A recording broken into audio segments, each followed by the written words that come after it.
Cerita rakyat setempat di Kalimantan bagian selatan menceritakan sebuah kisah yang menyerupai kisah Nuh.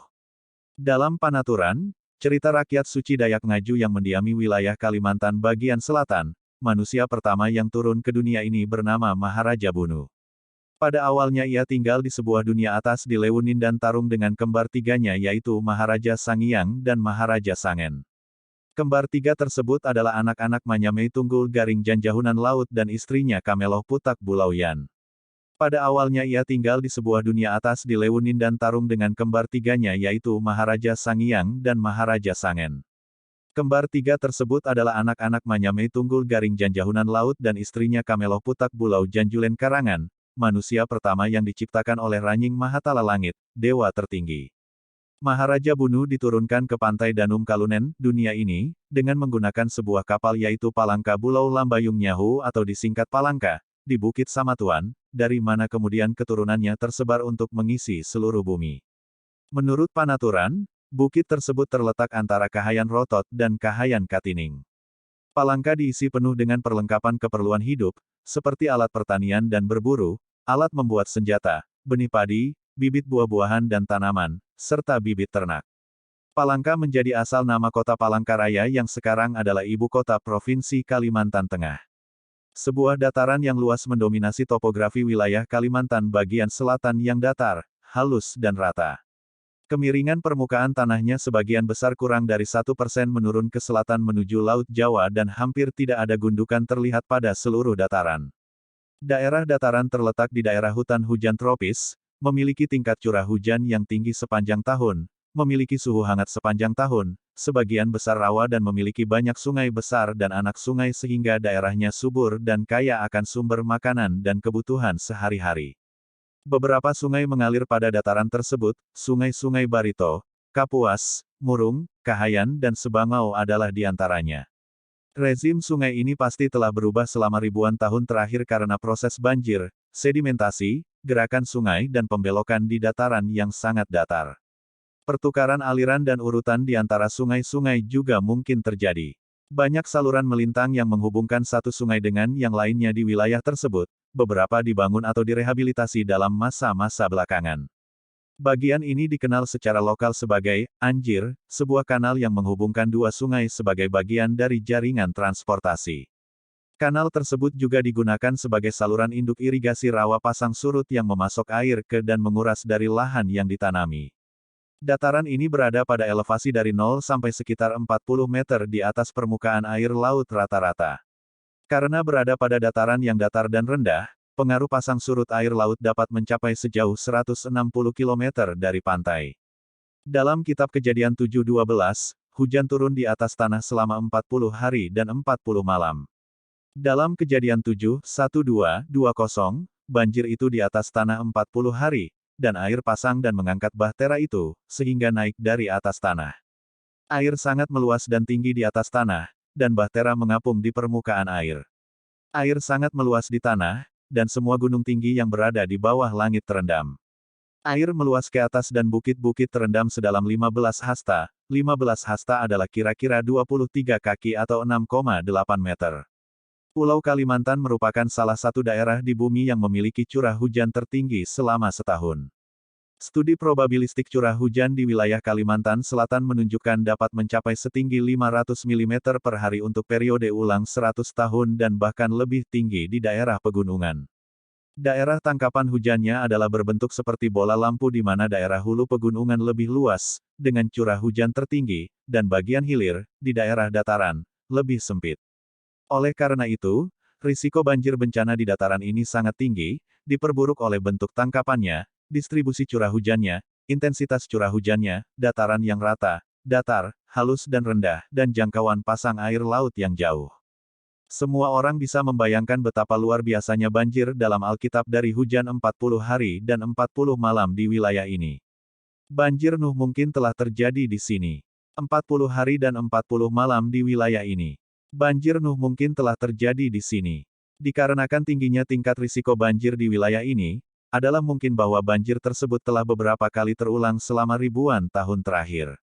Peradaban yang tumbuh kembali setelah banjir akan tersapu kembali pada banjir berikutnya, alamnya menjadi kembali ke semula dan manusia yang selamat menyebar ke bagian-bagian lain dunia. Atlantis adalah kenangan-kenangan yang diingat oleh bangsa Mesopotamia dan Mesir tentang tanah asal peradaban pertama mereka, sebelum penyebaran populasi yang disebabkan oleh bencana dan kenaikan cepat permukaan laut sewaktu zaman es masa Pleistosen. Mesopotamia dan Mesir adalah peradaban-peradaban tertua setelah zaman es yang telah memiliki tradisi menulis. Peradaban lain terus mengingat kenangan mereka melalui mitos dan legenda yang secara kolektif memiliki cerita-cerita yang sama walaupun melintasi jarak dan waktu di seluruh dunia. Sundalandia atau secara khusus Indonesia telah digagas sebagai lokasi di mana Atlantis berada. Dasar argumen ini adalah bahwa Samudera Atlantis mengacu pada laut yang mengelilingi benua Eurasia dan Afrika, yang merupakan pemahaman Yunani kuno sebelum Christopher Columbus mendarat di benua Amerika. Para pendukung gagasan ini mengklaim bahwa penduduk asli Sundalandia yang mengungsi karena air pasang atau letusan gunung berapi kemudian melakukan kontak dengan Mesir kuno, yang kemudian diteruskan kisahnya kepada Plato namun belum tentu Plato memperoleh kisah tersebut seluruhnya dalam rincian yang benar, termasuk lokasi dan jangka waktunya.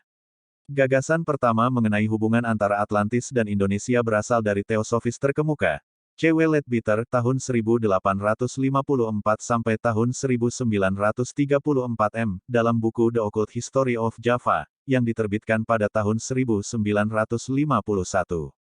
Seorang polimat Amerika William Lauritzen dan secara bersamaan waktunya dengan Aricio Nunes dos Santos, tahun 1937 sampai tahun 2005 m. juga membuat Sundalandia dikenal secara internasional sebagai hipotesis lokasi Atlantis.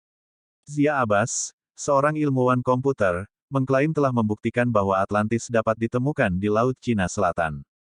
Gagasan yang lain mengenai keberadaan Atlantis di Sundalandia adalah dari Sunil Prasanan, seorang ahli biologi molekuler yang telah bekerja antara lain di Imperial College London. Hipotesis Atlantologi Sundalandia juga didukung oleh studi yang dilakukan oleh ahli geologi dan geofisika Robert M. Skov dari College of General Studies di Boston University, bersama-sama dengan Robert Aquinas McNally. Mereka pada tahun 2003 menerbitkan sebuah buku yang mengungkapkan sebuah konsep bahwa pembangunan piramida telah dikembangkan oleh peradaban yang hilang, yang sebelumnya ada di Sundalandia. Pada 2013, bergabung juga ahli geologi Indonesia Denny Hilman Natawijaya dengan penemuannya bahwa piramida Gunung Padang di Cianjur, Jawa Barat, tampaknya telah dibangun sekitar 13.000 tahun yang lalu, yang mengindikasikan bahwa Atlantis berada di Indonesia. 9.000 tahun sebelum masa hidupnya Solon, ke-600 SM, berarti sekitar 11.600 tahun yang lalu. Permukaan laut saat itu adalah sekitar 60 meter di bawah permukaan laut saat ini. Sebuah peta yang menunjukkan daratan pada 11.600 tahun yang lalu telah diekstraksi oleh penulis dari Grid Elevasi GTOPO 30 yang diterbitkan oleh USGS. Perjalanan menjauh dari Sundalandia, seseorang dapat mencapai pulau-pulau lain seperti Kepulauan Nusa Tenggara, Sulawesi, Kepulauan Maluku, Mindanao dan Luzon. Melewati pulau-pulau ini, seseorang dapat mencapai benua di seberangnya, yaitu benua Sahul, yang menggabungkan benua Australia, Papua dan daratan yang menghubungkan. Benua ini meliputi Samudera Pasifik dan Samudera Hindia. Sehingga pernyataan Plato adalah jalan untuk menuju pulau-pulau lain, dan dari sini Anda dapat mencapai benua di seberangnya yang meliputi samudera yang sebenarnya, adalah cocok sehingga Atlantis yang dihipotesiskan terletak di Sundalandia adalah benar. Plato menggambarkan dataran Atlantis adalah rata, dikelilingi oleh pegunungan yang turun ke arah laut, halus dan tidak bergelombang, berbentuk persegi panjang dan lonjong, panjangnya 3.000 stadia, sekitar 555 km, lebarnya 2.000 stadia, sekitar 370 km, menghadap ke arah selatan, terlindung dari utara, dikelilingi oleh sederetan pegunungan besar dan kecil yang indah, dan terdapat desa-desa dan rakyat yang makmur, sungai, rawa dan padang rumput. Deskripsi ini persis cocok dengan kondisi geografis seperti terlihat pada peta di bawah ini. Dataran yang rata, halus dan tidak bergelombang, turun menuju laut, kemiringan permukaan tanah di daerah tersebut adalah sebagian besar kurang dari 1% menurun ke selatan menuju Laut Jawa dan tidak ada gundukan yang terlihat di seluruh dataran. Kondisi dataran saat ini yang berada di atas permukaan air laut terdiri dari daerah rawa, sistem irigasi rawa pasang surut, perumahan di atas air, transportasi air, mangrove dan lahan gambut. Dikelilingi oleh sederetan pegunungan besar dan kecil yang indah, terdapat dua daerah pegunungan di sebelah utara dataran, yaitu Pegunungan Muller-Schwaner dan Pegunungan Meratus. Puncak tertinggi di Pegunungan Muller-Schwaner yang terdekat dengan dataran adalah Gunung Liangapran dengan ketinggian 2.240 meter di atas permukaan air laut saat ini, sedangkan yang di Pegunungan Meratus adalah gunung besar dengan ketinggian 1.890 meter. Pegunungan ini sebagian besar tertutup oleh hutan primer, dihuni oleh bermacam-macam satwa dan sebagai kediaman suku Dayak. Menghadap ke selatan dan terlindung dari utara, hal ini adalah cocok bahwa datarannya menghadap ke selatan dan terlindung oleh pegunungan di sebelah utara. Berbentuk persegi dan lonjong, panjangnya sekitar 555 km dan lebarnya sekitar 370 km, bentuk dataran adalah persegi di bagian selatan dan lonjong di bagian utara. Ukurannya hampir sama persis, 555 km panjangnya dan 370 km lebarnya.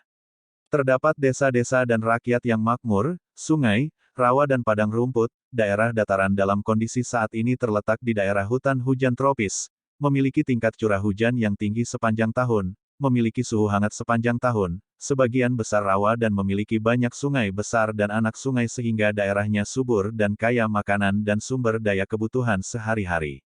Mengenai sistem saluran air di dalam dataran, Plato menjelaskan bahwa ada 4 jenis saluran: saluran keliling, saluran pedalaman, sodetan, dan saluran irigasi. Saluran keliling adalah saluran buatan, dalamnya 100 kaki, sekitar 30 meter, lebarnya 1 stadium, sekitar 185 meter, panjangnya 10.000 stadia, sekitar 1.850 km, melingkari seluruh dataran, menerima aliran air dari pegunungan, berkelok-kelok di sekitar dataran, bertemu di kota dan bermuara ke laut. Saluran pedalaman adalah lurus, lebarnya 100 kaki, sekitar 30 meter, intervalnya 100 stadia, sekitar 18,5 km, bermuara ke dalam saluran keliling dan sebagai sarana untuk mengangkut kayu dan hasil bumi menggunakan kapal. Sodetan digali dari satu kanal pedalaman ke yang lainnya. Saluran irigasi menyadap dari saluran yang lain dimaksudkan untuk mengairi lahan di musim panas, musim kemarau, sementara di musim dingin, musim hujan, mendapatkan air dari hujan. Deskripsi ini persis cocok dengan kondisi sistem saluran air saat ini.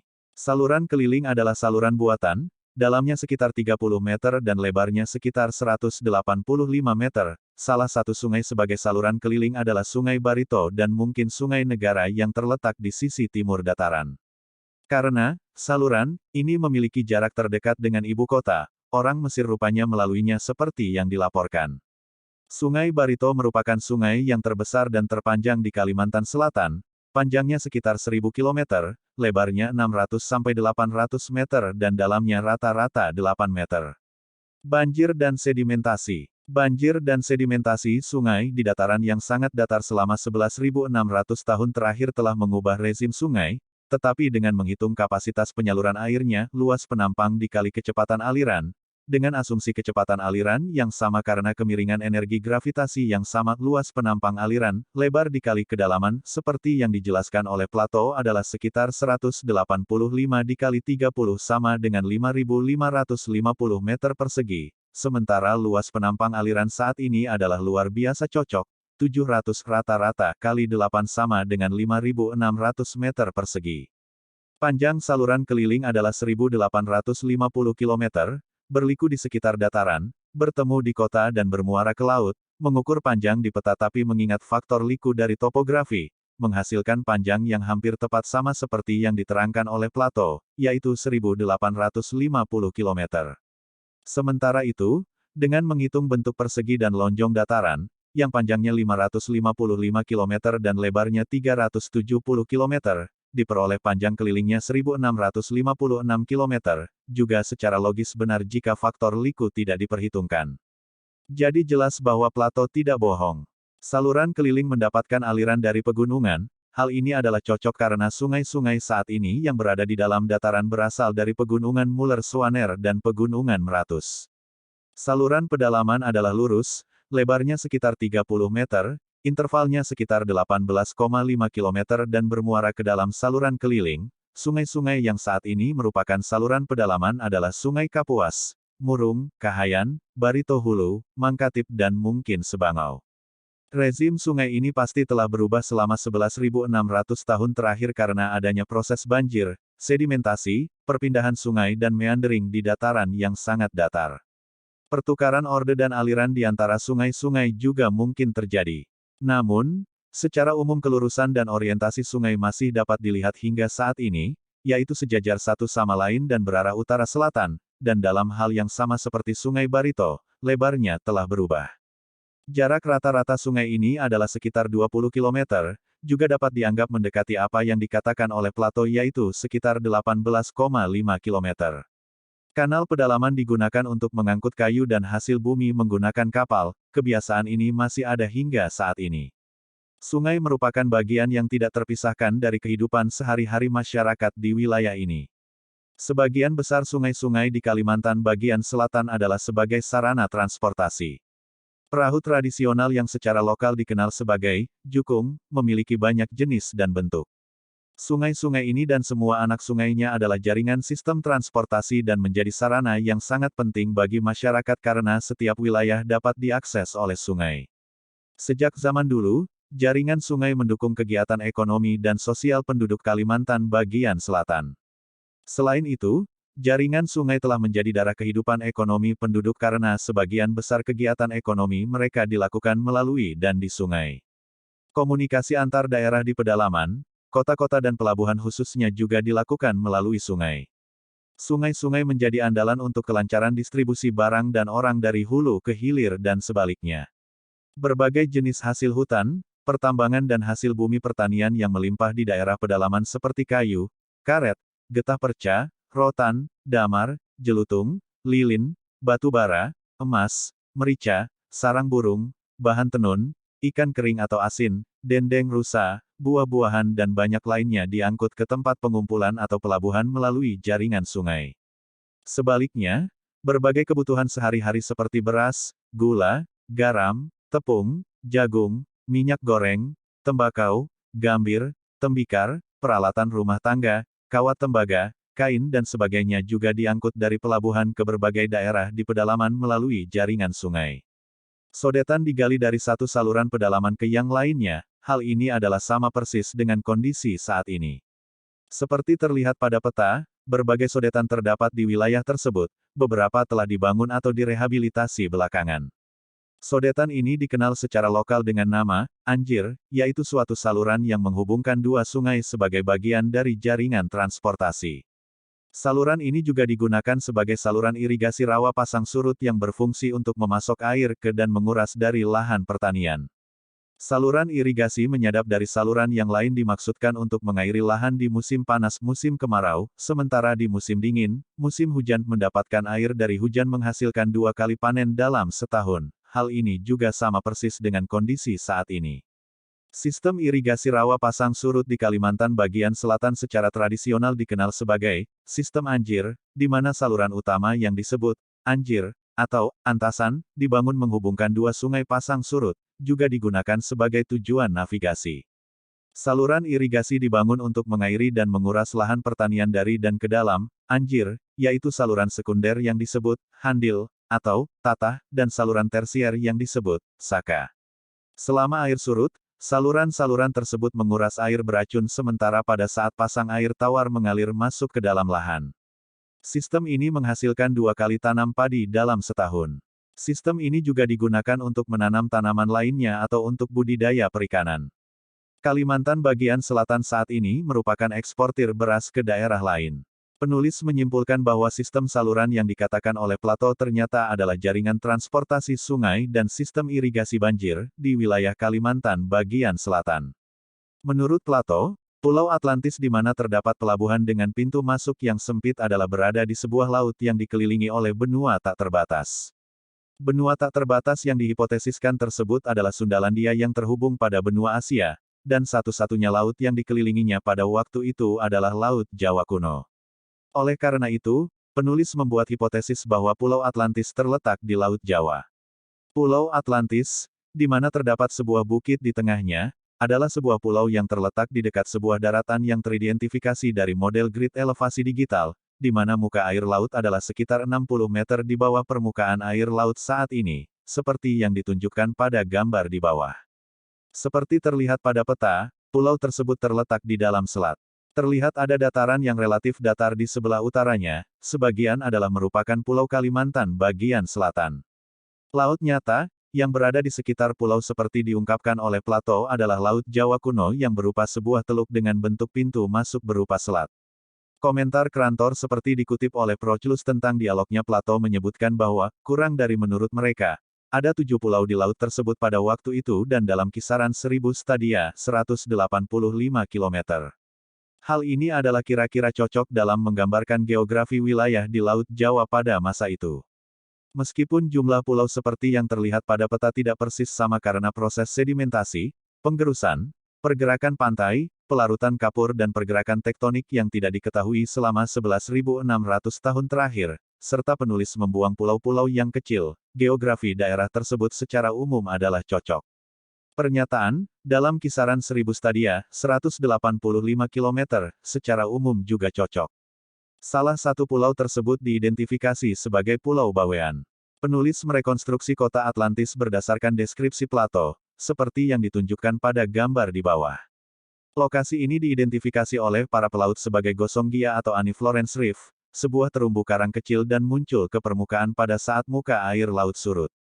Keterangan Plato bahwa, kurang dari mereka memiliki air mancur, salah satu dingin dan yang lain panas, mengalir di banyak tempat, diagungkan dan digunakan untuk tujuan kenikmatan dan merupakan keunggulan dari sumber air mereka kurang dari, adalah cocok. Pulau Bawean yang terletak di Laut Jawa merupakan prototipe dari Pulau Atlantis karena memiliki lingkungan, formasi geologi dan proses tektonik yang sama, serta terletak dekat dengan Pulau Atlantis. Pulau Bawean dan Atlantis keduanya terletak di busur Bawean, terbentuk di masa Paleogen dan Neogen melalui proses tektonik yang disebabkan oleh patahan ekstensional di Laut Jawa yang memisahkan Jawa dan Kalimantan. Terdapat beberapa sumber air panas dan dingin di pulau tersebut yang dihasilkan oleh kegiatan tektonik di wilayah itu.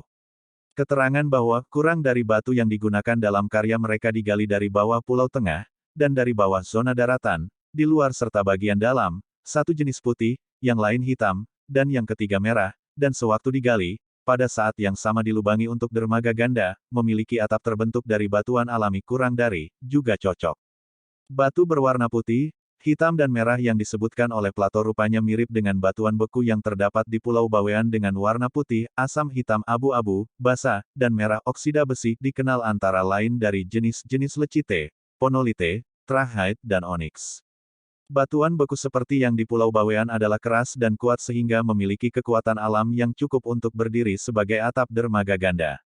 Kedalaman Laut Jawa pada masa Atlantis 11.600 tahun sebelum sekarang, adalah sekitar 20-30 meter sehingga cukup memungkinkan untuk navigasi kapal-kapal besar.